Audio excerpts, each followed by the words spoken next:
is a syllable? A syllable is formed as the mouth opens to say vowels and closes to say consonants. This opening and closing action creates the rhythm in words. Every syllable must have vowel, and every vowel makes a syllable.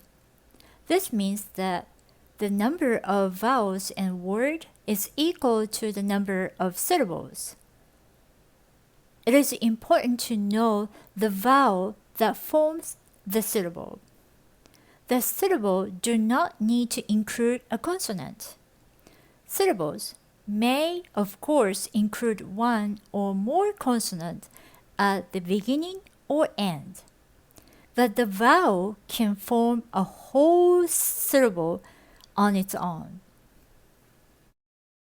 For example, a girl, is one syllable.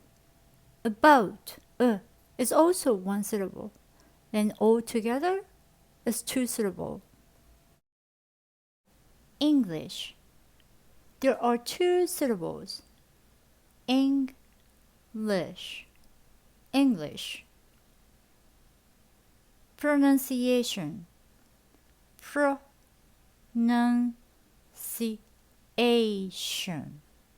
Pronunciation. Syllable. Syllable. We don't pronounce individual letters in English.